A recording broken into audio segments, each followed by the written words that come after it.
प्यारे बच्चों, नमस्कार। कैसे हैं आप? मैं आशा करती हूँ आप सभी घर पर स्वस्थ होंगे, सुरक्षित होंगे और अपनी पढ़ाई भी अच्छी तरह से मन लगाकर कर रहे होंगे। बच्चों, आज हम आपको कक्षा 9 से काव्यखंड की कविता पढ़ाएंगे, कैदी और कोकिला, जिसके कवि है माखनलाल चतुर्वेदी जी। माखनलाल चतुर्वेदी बहुत ही प्रसिद्ध कवि रहे हैं। उन्हें हम राष्ट्र कवि के नाम से भी जानते हैं। इनका जन्म 1889 ईस्वी में मध्य प्रदेश के होशंगाबाद नामक जिले में हुआ। इन्होंने प्रारंभिक शिक्षा घर पर ही की। 16 वर्ष की आयु में ये अध्यापन का कार्य करने लगे। एक पत्र था प्रभा, उसका संपादन किया तथा उस समय के राष्ट्रभक्त गणेश विद्यार्थी के संपर्क में आए। इन्हें पद्म भूषण की उपाधि से भी अलंकृत किया गया है। इनका निधन 1968 ईस्वी में हुआ।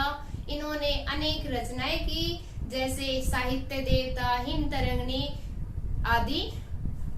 इन्होंने अपनी कविताओं में स्वतंत्रता आंदोलन से संबंधित अनेक तथ्यों का वर्णन किया है। इनके मन में त्याग बलिदान की भावना थी। राष्ट्रीय आंदोलन में सक्रिय रूप से ये भाग लेते रहे, जिसके कारण जो इनकी कविताएं थी उसमें एक सच्चाई नजर आती है। इन्होंने अपनी कविताओं में अलंकारों की बजाय शुद्धता पर ध्यान दिया है। अब हम जानेंगे इस कविता के माध्यम से जो हमारे कवि हैं, कौन, माखनलाल चतुर्वेदी जी, वो क्या कहना चाहते हैं। देखिए, क्या गाती हो, क्यों रह जाती हो, कोकिल बोलो तो। कोकिल का अर्थ है बेटा कोयल। कवि कोयल से क्या कहता है कि हे कोयल, तुम क्या तो गाती हो, क्यों रह जाती हो और क्यों बार बार बोलकर चुप हो जाती हो। कोकिल बोलो तो, कोयल बताओ तो, क्या लाती हो, संदेशा किसका है, क्या तुम किसी का संदेश लेकर आई हो जो तुम मुझे बताना चाह रही हो। कोकिल बोलो तो, हे कोयल तुम बताओ तो, आखिर तुम मुझसे क्या कहना चाह रही हो। ऊंची काली दीवारों के घेरे में। ऊंची काली दीवारें यानी कि जब स्वतंत्रता सेनानी कहाँ बंद है, जेल में। किसकी? ब्रिटिश सरकार की जेल में बंद है। तो बेटा उस समय की जेलें कहते हैं बहुत ही छोटी होती थी और उनकी दीवारें बहुत ऊंची ऊंची होती थी, जिससे चारों तरफ अंधेरा ही दिखाई देता था। तो कहता है कि ऊंची काली दीवारों के घेरे में, डाकू चोरों बटमारों के डेरे में। बटमारों क्या होता है? जो यात्रियों को लूट लेते हैं। तो कवि यहाँ पर क्या कह रहा है कि मैं तो यहाँ पर डाकू चोरों और बटमारों के साथ ऊंची काली दीवारों के घेरे में बंद हूँ, जबकि मैंने इन जैसा कोई अपराध भी नहीं किया है। उसका क्या अपराध है कि वो एक स्वतंत्रता सेनानी है, वो ब्रिटिश सरकार के खिलाफ आवाज उठा रहा है। जीने को नहीं देते पेट भर खाना, मरने भी नहीं देते तड़प रह जाना। हे कोयल, ये हमें जीने को नहीं देते पेट भर खाना, अर्थात ये हमें पेट भर खाना भी नहीं दे रहे जिससे हम अच्छी तरह जीवन जी सके। और क्यों नहीं दे रहे होंगे बेटा वो शायद इसलिए कि अगर ये खाना अच्छी तरह से पेट भरकर खाएंगे तो इनके अंदर ताकत बरकरार रहेगी। और इन्हें डर था ब्रिटिश सरकार को कि अगर ताकत इनके अंदर आ गई तो ये यहाँ से भाग न जाए, इसलिए जीने को नहीं देते पेट भर खाना, इसलिए वो उन कैदियों को पेट भर खाना भी नहीं देते, मरने भी नहीं देते, तड़प रह जाना। और केवल इतना ही खाना दिया जाता है जिससे वो जी सके, इसलिए मरने भी नहीं देते कि कम से कम मर ही जाए, तड़प रह जाना, केवल हमें तड़पाया जाता है। जीवन पर दिन रात कड़ा पहरा है। हमारे जीवन पर दिन रात कड़ा, किसका कड़ा पहरा है? कठोर पहरा है। ब्रिटिश सरकार के सिपाहियों ने दिन रात हम पर कड़ा पहरा दे रखा है कि कहीं हम यहाँ से भाग न जाएं। शासन है या तम का प्रभाव गहरा है। शासन, ये कैसा शासन है? तम होता है बेटा अंधकार, ये शासन है या फिर तम का प्रभाव गहरा है या फिर अंधकार का प्रभाव अधिक है। हिमकर निराश कर चला रात भी काली, हिमकर उठता है बेटा चांद, कि चांद भी अब तो निराश करके चला गया। कि चांद हमें जब दिखाई देता था तो एक उम्मीद की किरण दिखती थी, लेकिन अब इस आधी रात में तो वो चांद भी चला गया है, जिससे रात भी काली हो गई है, यानी कि अब तो निराशा ही छा गई है। चारों तरफ सिर्फ क्या दिख रहा है उन्हें? अंधकार ही अंधकार दिखाई दे रहा है। इस समय काली माँ मई जगी क्यों? आली, आली होता है सखी और काली माँ मई मतलब होता है काले रंग की। तो हे सखी, जब चारों तरफ अंधकार है तो तू इस समय क्यों जगी हुई है? ये कोयल से पूछा जा रहा है। आगे देखेंगे, क्यों भूख पड़ी वेदना बोझ वाली सी, कोकिल बोलो तो क्या लूटा? यहाँ पर कवि कोयल से क्या पूछता है? हुक होता है एक दर्द भरी पुकार। क्यों हुक पड़ी? कवि कोयल से कहता है कि क्यों तुम दर्द से बोल पड़ी, वेदना बोझ वाली सी। क्या तुम्हारे मन में बोझ है? क्या तुम्हारे मन के अंदर ऐसा दुख छिपा हुआ है? कोकिल बोलो तो कोयल कुछ तो बोलो, क्या लूटा? क्या किसी ने तुम्हें लूट लिया है? मृदुल वैभव की रखवाली सी, कोकिल बोलो तो। मृदुल यानी कि मीठा, वैभव मतलब सुख समृद्धि जहाँ पर हो। तो कहते हैं कि कोयल तुम तो वैभव यानी कि रखवाली करती हो किसकी? बाग बगीचों की। वहाँ बोलते हुए तुम बहुत अच्छी लगती हो, बाग बगीचों में तुम्हारा स्वर बहुत अच्छा मधुर सुनाई देता है। तुम इस जेल के बाहर क्यों बोल रही हो? क्या कारण है? तुम क्या कहना चाह रही हो? कोकिल बोलो तो, कोयल बोलो तो। क्यों भूख पड़ी? क्यों तुम दुख से चीख पड़ी हो? वेदना बोझ वाली सी, कौन सी दुख में तुम दबी पड़ी हो? या कौन सा दुख है तुम्हारे मन में? कोकिल बोलो तो, कोयल कुछ तो बोलो। क्या लूटा है तुम्हें किसी ने? मृदुल वैभव की रखवाली सी, कोकिल बोलो तो। तुम तो मधुर वसंत की रखवाली करने वाली हो, कोकिल बोलो तो। हे कोकिल कुछ तो बोलो, तुम्हारे यहाँ आने का क्या कारण है? क्या हुई बावली? क्या तुम्हारे अंदर पागलपन छा गया है? अर्धरात्रि को चीखी जो तुम आधी रात को चीख रही हो, कोकिल बोलो तो। कोकिल कोयल बोलो तो। किस दावानल की ज्वालाएं हैं दिखी, कोकिल बोलो तो। दावानल होती है बेटा जब जंगल में आग लग जाती है और वो आग भयानक रूप धारण कर लेती है, तो उस जंगल की भयानक आग को ही हम दावानल कहते हैं। और यहाँ दावानल का अर्थ क्या लेंगे हम? कोई बहुत बड़ा दुख। किस दावानल की ज्वालाएं हैं दिखी, तुमने कौन सी ज्वालाएं, कौन सा इतना बड़ा आने वाला कष्ट देख लिया है? कोकिल बोलो तो। हे कोकिल कुछ तो बताओ, हे कोयल कुछ तो बताओ कि तुम इस आधी रात को जेल के बाहर क्यों बोल रही हो? ये तो बिल्कुल अस्वाभाविक है, क्योंकि तुम तो वैभव की रखवाली करती हुई अच्छी लगती हो, वसंत ऋतु में ही बोलती हुई बहुत अच्छी लगती हो, तो तुम यहाँ पर आकर क्यों चीख रही हो? तो ये इसमें बताया है। आगे देखिए, क्या देख न सकती जंजीरों का गहना, हथकड़ियां क्यों यह ब्रिटिश राज का गहना, कोलू का चरक चू जीवन की तान, गिट्टियों पर उंगलियों के लिखे गान, हूँ मोट खींचता लगा पेट पर जुआ, खाली करता हूँ ब्रिटिश अकड़ का कुआं, दिन में करुणा क्यों जगे रुलाने वाली, इसलिए रात में गजब ढा रही आली। इसमें कवि अपनी यातनाओं के बारे में कोयल को बताता है। क्या देख न सकती जंजीरों का गहना, क्या तुम जो हमारे बेड़िया डाल रखी है ब्रिटिश सरकार ने, क्या तुम उनको देख नहीं सकती? हथकड़ियां क्यों, यह ब्रिटिश राज का गहना, ये हमारे लिए हथकड़ियां नहीं है, यह तो हमारे लिए अंग्रेजी सरकार द्वारा पहनाया गया एक गहना है। कोहलू का चरक चू जीवन की तान, कोहलू जब कोहलू चलाते हैं पहले के समय में, जब ये उपकरण नहीं थे, किसी चीज का तेल निकालना होता था या रस निकालना होता था या कुएं से पानी भी निकालना होता था, तो कोहलू से वो निकाला जाता था। कोहलू में बैलों को जोता जाता था, उनके गर्दन पर जुआ रखा जाता था, एक जो लकड़ी से बना होता था वो होता है कोहलू। तो कह रहे जब वो चलते थे तो उसकी आवाज चर चर की होती थी।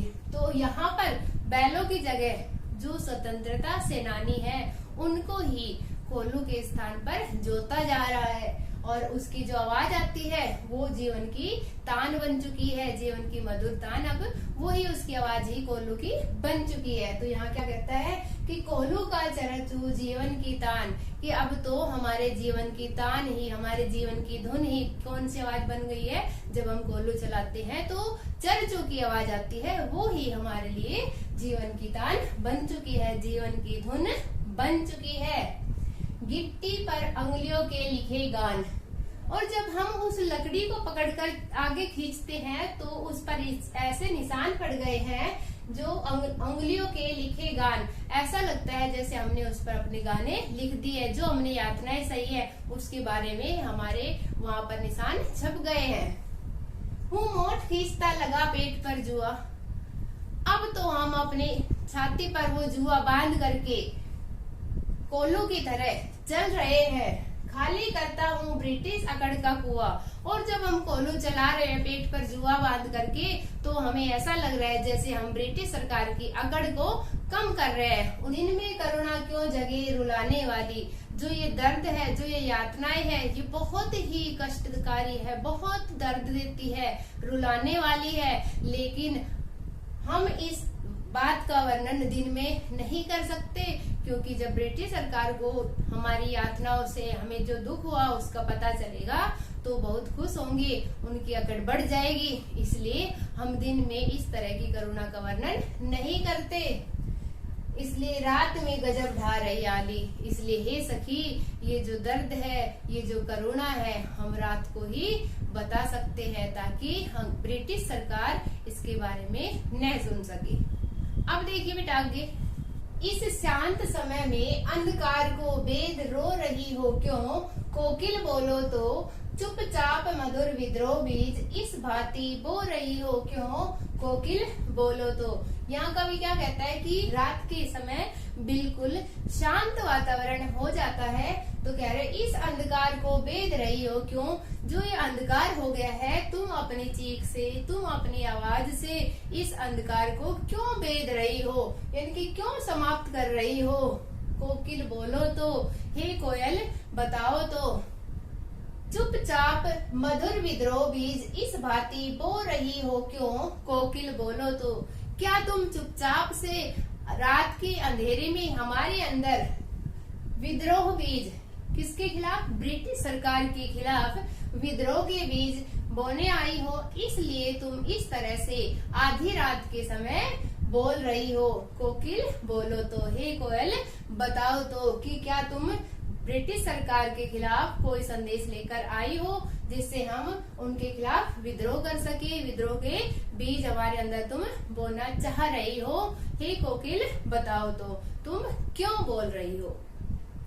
आइए बेटा इसमें देखिए कवि क्या कहना चाहता है कोयल से, काली तू रजनी भी काली, शासन की करनी भी काली, काली लहर कल्पना काली, मेरी काल कोठरी काली, टोपी काली कमली काली, मेरी लोहो श्रृंखला काली, पहरे की हूँ कृति ब्याली, तिस पर है गाली ए आली, इस काले सागर पर संकट पर, इस काले सागर संकट पर मरने को मधुमाती, कोकिल बोलो तो।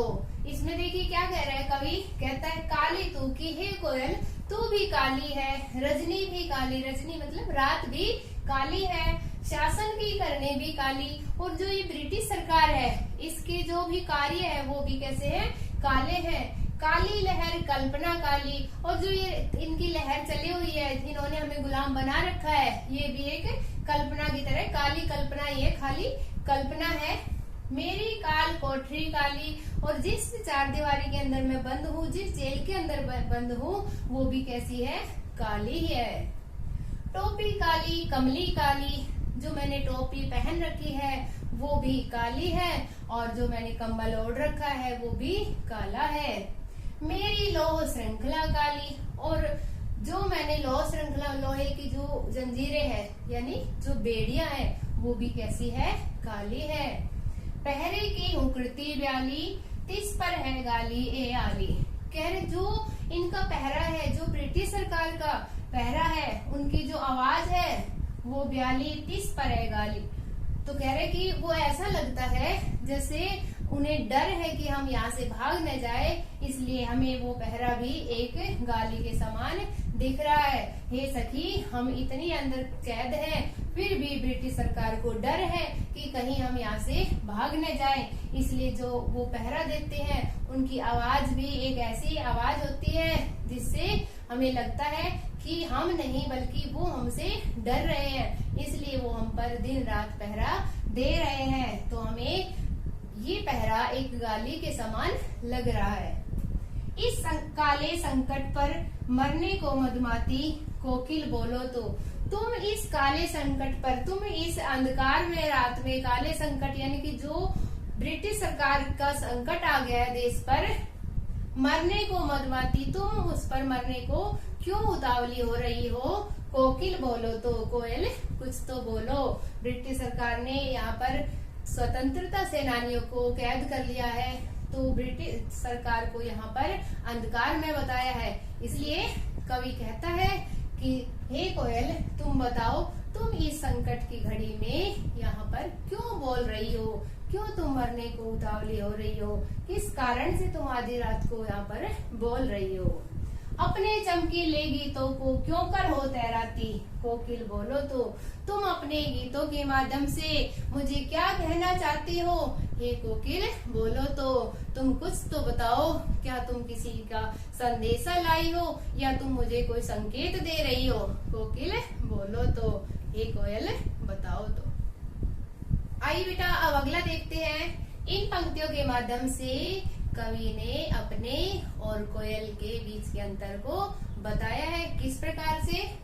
तुझे मिली हरियाली डाली, मुझे नसीब कोठरी काली। हे कोयल, तुझे तो हरी भरी हरियाली यानी कि तुम स्वतंत्र हो, तू आजाद है, इसलिए कहीं भी हरी भरी डाली पर बैठ सकती है। मुझे नसीब कोठरी काली, लेकिन मेरी तो किस्मत देखो, मेरे नसीब में क्या है? काली कोठरी यानी कि ये ब्रिटिश सरकार की जो जेलें हैं वो। तेरा नभभर में संचार, तू तो पूरे आकाश में घूम सकती है। मेरा 10 फुट का संसार, लेकिन मेरा तो 10 फुट का ही संसार है। जो काल कोठरी है वो 10 फुट की है, मेरा तो संसार ही यही है। तेरे गीत कहावे वाह, जब तू गाती है, कोयल की वाणी सुनते ही कितना आनंद आता है, अच्छा लगता है ना कि हाँ मधुर वाणी आ रही किसकी? कोयल की। तो कह रहे तेरे गीत कहावे वाह, कि तुम जब गाती हो तो सभी लोग उसकी प्रशंसा करते हैं। रोना भी है मुझे गुनाह, लेकिन इस काल कोठरी में हमारा तो रोना भी गुनाह है, अपराध है। देख विषमता तेरी मेरी, ये देखो तुम्हारा और मेरा कितना बड़ा अंतर है। बजा रही इस पर रणभेरी, इस हुकरती पर अपनी कृति से और कहो क्या कर दूं। कह रहे बजा रही इस पर रणभेरी, और जब तुम ये बोल रही हो आधी रात के समय, मुझे ऐसा लग रहा है कि तुम युद्ध का संगीत बजा रही हो, अर्थात तुम्हारी वाणी में मुझे क्रांति की महक आ रही है। इस हुकरती पर अपनी कीर्ति से, तुम्हारी इस क्रांति भरी आवाज पर मैं अपनी कीर्ति रचना से और कहो क्या कर दूं, और बताओ मैं ऐसा क्या लिखूं जो तुम इतना प्रयत्न कर रही हो आजादी के लिए। कोकिल बोलो तो, कोयल बताओ तो। मोहन के व्रत पर, मोहन यहाँ पर गांधी जी, मोहनदास करमचंद गांधी, किनका नाम? महात्मा गांधी जी का पूरा नाम है। मोहन के व्रत पर प्राणों का आसव किसमें भर दूं?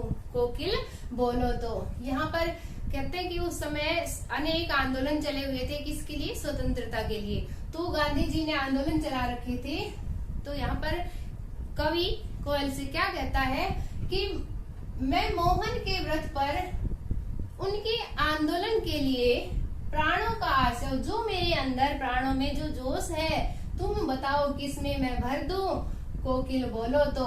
हे कोकिल कुछ तो बोलो, कुछ तो बताओ कि आखिर तुम आधी रात के समय यहाँ क्यों बोल रही हो, क्या कारण है, वो सारी बातें मुझे बताओ। तो बेटा इस तरह से इसका भावार्थ हुआ है, और मैं आशा करती हूँ आपको ये समझ आया होगा। इसे अच्छी तरह समझने के लिए बेटा 1-2 बार अवश्य सुने। धन्यवाद।